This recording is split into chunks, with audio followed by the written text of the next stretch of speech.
नमस्कार। मैं डॉक्टर कैलाश चंद्र शर्मा त्रिवेणी कला संगम जयपुर के इस YouTube चैनल में संस्था की ओर से आप सभी का हार्दिक स्वागत करता हूँ। जैसा कि आपको पता है कि हमारा ये चैनल है जो कला, परंपरा, संस्कार और संस्कृति के पुनरुत्थान और उनको आज की पीढ़ी के समक्ष उजागर करने के लिए स्थापित किया गया है। इस चैनल के माध्यम से हम आपको नित्य नई नई बातें बताएंगे जो आज की लोग भूलते जा रहे हैं। पुराने लोगों को भी बहुत अच्छा लगेगा और आज के वर्तमान पीढ़ी के लिए, बच्चों के लिए बहुत उपयोगी है। तो मैं बताना चाहूँगा कि जैसा कि आपने पहले अभी जो कविता सुनी उसमें भी गुरुकुल शिक्षा प्रणाली का वर्णन था। तो मैं बताना चाहूँगा कि पहले के समय में गुरुकुल होते थे, बाद में जोशी जी की पढ़ाई होती थी। तो जोशी जी की पढ़ाई में अलग वर्णमाला और बार खड़े होती थी। तो इससे संबंधित मैं आपके सामने जिक्र करूंगा। तो इस संबंध में मैं बताना चाहूँगा कि पहले जो बच्चे थे गांव के, वो गणेश चतुर्थी के दिन, जिसको चथड़ा चौथ बोलते हैं, ढूंढाड़ में चथड़ा चौथ बोलते हैं, तो एक साथ मिलकर के और लकड़ी के डंडे तो हाथ में ले लेते थे और वो घर में जाते थे। तो घर गृह स्वामी का नाम ले लेके और उनके दरवाजे पे डंडे पीटते थे। तो जैसे रामलाल जी के गए तो रामलाल जी, थारी पोड़, पोड़ का मतलब है आवास, घर। तो फिर श्यामलाल जी के गए तो श्यामलाल जी, थारी पोड़, ऐसा बोलते थे वो। और फिर कहते थे गृह स्वामी को, माता जी लड्डू दे दो, मोदक दे दो, गणेश चतुर्थी है। तो गणेश चतुर्थी को बोलते हैं चथड़ा चौथ। तो इस गीत में फिर आगे ये भी बताया गया है गुरुकुल के बारे में, जोशी जी की पढ़ाई के बारे में, कि गुरु जोशी जी के यहाँ बहुत सारे बच्चे पढ़ रहे हैं, एक बच्चा पढ़ाई में पीछे है। तो ये गुरु के ऊपर निर्भर करता है कि वो अपने बच्चों को कौन सी विधि से और ऐसी शिक्षा देता है जिससे वो बच्चा अपने जीवन में कामयाब हो जाए, आगे बढ़ जाए। तो वो जब गुरुजी उसको है जो चाहे पिटाई भी करते हैं, चामटी बोलते हैं गीली लकड़ी को, उससे पिटाई भी करते हैं, लेकिन वो उस बच्चे को कामयाब कर देते हैं, जीवन में कामयाब हो जाता है। तो शाम चिड़ी के माध्यम से कहलवाया गया है। हमारे यहाँ पशु पक्षियों के माध्यम से कथा कहने का रिवाज रहा है कि एक जना पूछता है कि शाम चिड़ी ये बता कि वो जो बच्चा कमजोर था, ये 900 घोड़ों की बात है, तो 900 घोड़े नहीं है यहाँ पे, 900 बच्चे पढ़ रहे हैं, ऐसी कल्पना करी गई है। तो उस बच्चे का क्या मोल है? तो शाम चिड़ी कहती है कि $1,00,000 सोना को मोल। वो सबसे ज्यादा और होनहार बच्चा निकला और वो सोने के $1,00,000 से भी ज्यादा उसका मोल है। तो लीजिए इस गीत को हम सुनते हैं और फिर जानते हैं कि क्या होती थी गुरुकुल में, जोशी जी के यहाँ पढ़ाई किस तरह होती। गुरु की चोट विद्या की पोट, चतड़ा चौथ बड़ भादवो, लड्डू धर दे मेरी माँ, मैं पूजांगा शारद माँ। शारद शारद गई पताड़, कुआ कह दो चंपा डाल, जो जो कुओ लहर क्या ले, त्यों त्यों पाड़ पूजनी, पूजनी पर 32, माणक मोती 36, एक मोती ओढ़े डोले, पंडित जी के सेवा कीजिए, विद्या है तो दान दीजिए, मंगल महेश्वरी हे विद्या परमेश्वरी। श्याम चिड़ी ए श्याम चिड़ी, 900 घोड़ा लेर चढ़ी, एक घोड़ो पाछा ने, मार चामटी आगा ने, ऊ घोड़ा को काई मोल, $1,00,000 सोना को तोल। तो वो जो है सबसे कमजोर बच्चा 1,00,000 सोने के टके से भी ज्यादा कीमती हो गया। तो पहले ये जो जोशी जी की पढ़ाई होती थी, इस तरह मतलब पढ़ाते थे कि बच्चा उसको गहराई से आत्मसात करता था। और जोशी जी की जो वर्णमाला होती थी उसके एक एक अक्षर में एक एक सीख थी।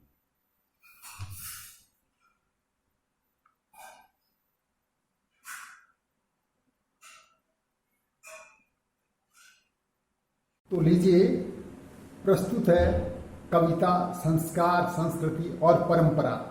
ये कविता त्रिवेणी कला संगम जयपुर द्वारा प्रकाशित पुस्तक करुणाई के बाद की कविताओं से ली गई है। लीजिए प्रस्तुत है कविता। नहीं करो परिवर्तन तुम संस्कार और संस्कृति मेरे, परंपरा जो आदिकाल से महकाए पवन कोरे, आत्मसात कर हे मानव सम्मान इनका कर करके, आहुति दो कर्तव्यों की प्रवहन जिससे हो के, पूरित हो प्रशस्त करे हर पीढ़ी का आधार बना, गर्व करे पावन पथ पर जो सांसों को महका महका, दे संजीवन करता रे उम्मीदों को पूरित करके, सिद्ध करे अस्तित्व हमारे मूल्यों को प्रकटित करके, जिसका है आधार नहीं ना परंपरा संस्कृति का रे, मूल स्वरूप हुआ विकृत जो रीता है संस्कारों से, नष्ट हुआ भ्रम में डूबा जो कहता है हम श्रेष्ठ बने, विश्व पटल पर आ पहुँचे प्रगति में शीर्ष सदा कहते, वे नहीं कभी भी श्रेष्ठ सुनो उससे जो है संस्कारों से, पूरित संस्कृत जीवन मूल्यों भाषा व नैतिकता से, धीरे धीरे कर्म करे नैतिकता से आगे बढ़ता, वही रहेगा श्रेष्ठ सदा उसका ही सिर ऊंचा होगा। देश हमारा भारत अब भी विश्व गुरु कहलाए रे, ऋषि मुनियों की वाणी को जीवन में अपनाए रे, विश्व पटल पर भारत का ध्वज लहरा लहरा करके रे, आमंत्रण संपूर्ण विश्व को देता रह करके, जो भी आया देश हमारे सीख सीख शिक्षा ग्रहण, पाठ पढ़ा इंसानियत का गुरुकुल में बैठे बैठे, धर्म रहा निरपेक्ष नहीं यहाँ मानवता का संदेशा, जीव मात्र को देता है ऐसा है भारत मेरा, ऐसा है भारत मेरा, ऐसा है भारत मेरा। जय हिंद। तो लीजिए प्रस्तुत है कविता संस्कार संस्कृति और परंपरा। ये कविता त्रिवेणी कला संगम जयपुर द्वारा प्रकाशित पुस्तक करुणाई के बाद की कविताओं से ली गई है। लीजिए प्रस्तुत है कविता। नहीं करो परिवर्तन तुम संस्कार और संस्कृति मेरे, परंपरा जो आदिकाल से महकाए पवन कोरे, आत्मसात कर हे मानव सम्मान इनका कर करके, आहुति दो कर्तव्यों की प्रवहन जिससे हो के, पूरित हो प्रशस्त करे हर पीढ़ी का आधार बना, गर्व करे पावन पथ पर जो सांसों को महका महका, दे संजीवन करता रे उम्मीदों को पूरित करके, सिद्ध करे अस्तित्व हमारे मूल्यों को प्रकटित करके, जिसका है आधार नहीं ना परंपरा संस्कृति का रे, मूल स्वरूप हुआ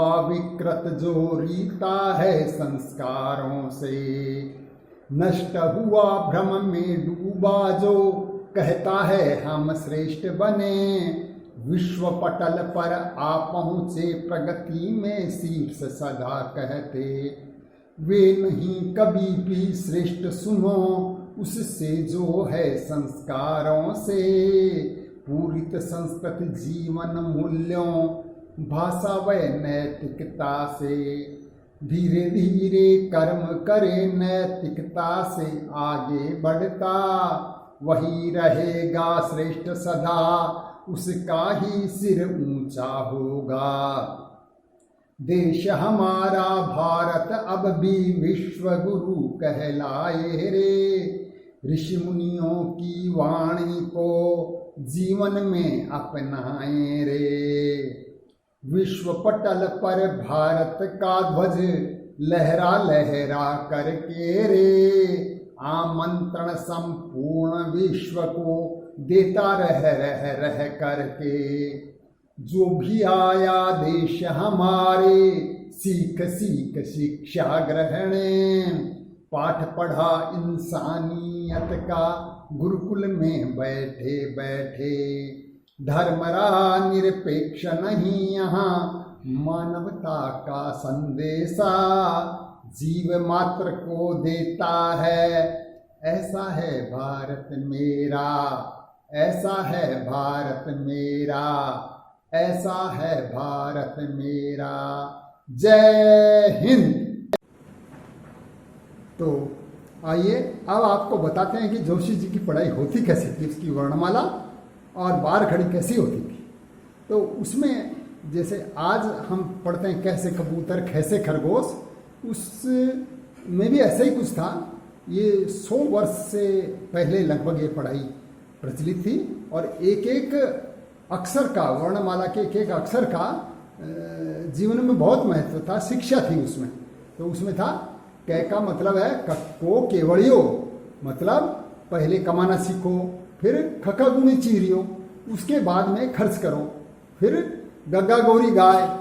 भाई एक व्यक्ति के लिए घर में सुंदर वधू और एक गाय होना जरूरी है, तो वो गग्गा गौरी गाय है।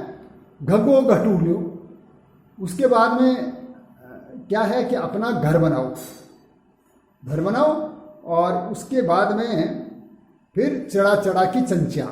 जब आपकी प्रगति होगी तो लोग चिढ़ेंगे आपसे, चिड़चिड़ करेंगे, तो वैसे वो आपको परेशान भी करेंगे। तो फिर एक सीमा से बाहर अगर ये बात होती है, फिर छः का मतलब छछ्यावट को कोट्याओ, कि उनकी कुटाई पिटाई कर दो, है ना। फिर जैसे जज्जा जेरवाणियों, कि अगर सामने वाला व्यक्ति आपसे ज़्यादा ताकतवर है तो बढ़िया की तरह विनम्र हो जाओ उस समय, क्योंकि आप वैसे तो जीत नहीं सकते। अपने ऊंचे नीची कर लो, उसके बाद फिर ऊंची कर लेना। तो ये एक नीति की बात है। फिर है नन्नो खांडो चांदो, नह का मतलब नन्नो खांडो चांदो, मतलब चांदा कच्चे छप्पर के को आधार देने के लिए वहाँ साइडों से थोड़ा सा उठा दिया जाता है दोनों तरफ से, तो उसको चांदा बोलते हैं। तो कह रहे हैं कि आपके दुश्मन आप पर कभी भी वार कर सकते हैं, तो छप्पर के चांदे में छोटा मोटा हथियार जरूर रखो, जिससे आपकी आत्मरक्षा हो सकेगी। फिर वो कहते हैं अण, अण का मतलब है राणा ताना 3 लिखटी। उसमें ये बताया गया है कि देशभक्त महाराणा प्रताप और शिवाजी के बाल सखा तानाजी की तरह देशभक्त बनो। इनकी दोनों की 3 खास प्रतिज्ञाएं ली गई हैं, जो दोनों में एक जैसी थी। दोनों ही देशभक्त थे और पूरा जीवन देशभक्ति में लगा, न्यौछावर कर दिया अपना जीवन देशभक्ति के लिए। तो उन्होंने कहा महाराणा प्रताप की तरह वीर बनो, देशभक्त बनो, और तानाजी की तरह भी राष्ट्र की सेवा करो, देशभक्त बनो। तो उनकी 3 प्रतिज्ञाएं बताई गई हैं। क्या प्रतिज्ञाएं हैं? पहली है राष्ट्रभक्ति करो, दूसरी धर्म की सेवा, और तीसरी नारी की रक्षा। तो ये होगी राणा ताना 3 लिखटी। और उसके बाद में है फिर वो है कि आपका वावा तड़े बुखार की, वह का मतलब कि अगर बुढ़ापे के अंदर बुखार भी आ जाए चिंता मत करो, क्योंकि ये तो एक होने वाली बात है। और फिर ये कहते हैं कि टटा टिपोई, कि अगर आर्थिक स्थिति खराब हो तो ये मत समझो भाई सब्जी बढ़िया ही होनी चाहिए। टट्टा टिपोड़ी क्या का मतलब मिर्ची के टिपोरे होते हैं, टिपोड़ी, उससे खाना खा लो और उसी में खुश रहो, लेकिन होड़ मत करो किसी की। फिर वो कहते हैं अंत में है का मतलब है हा हिंदोड़ी खिले फिरावे 2 बिंदोड़ी। अगर आप जीवन में इसी तरह नीतिगत रूप से काम करते रहे आगे से हौसले के साथ में, तो आपके नाम के पीछे 2 विसर्ग लगेंगी, यश की 2 बिंदी लगेंगी। जैसे नमः के बाद में नमः की बिंदी लगती हैं, ऐसे आपके यश की बिंदी लगेंगी। ऐसे ही फिर बारखड़ी हुआ करती थी, जैसे कै का की कुकू बड़ाम के कई को कऊ कंकै राम। तो ये जो मैंने आपको बताया, तो ये हमारी संस्था द्वारा प्रकाशित पुस्तक है, मेरे गीत दिखाएं गाँव 2013 में प्रकाशित हुई थी, उसके प्रथम अध्याय में से मैंने आपको बताया है। और संपूर्ण साहित्य में त्रिवेणी कला संगम द्वारा प्रस्तुत प्रकाशित संपूर्ण साहित्य में परंपरा, संस्कार, संस्कृति, कला ये सब बिखरे पड़े हैं। तो चाहे नाटक हो, चाहे कविता हो, चाहे गीत हो, हर माध्यम से हम आपको समय समय पर संस्कार, संस्कृति, कला, नैतिकता इन सबसे अवगत कराते रहेंगे। आशा है कि आपको हमारा ये चैनल पसंद आएगा। अगर पसंद आए तो इसको लाइक, सब्सक्राइब और शेयर जरूर करें। बेल आइकन भी दबाएं, जिससे हमारे अपडेट्स आप तक पहुंचते रहेंगे। और अपडेट्स के माध्यम से ये पुरानी परंपराएं हैं, पुरानी मान्यताएं हैं, पुराने संस्कार, संस्कृति हैं, ये आज की पीढ़ी तक पहुंचते रहेंगे। अच्छा, नमस्कार।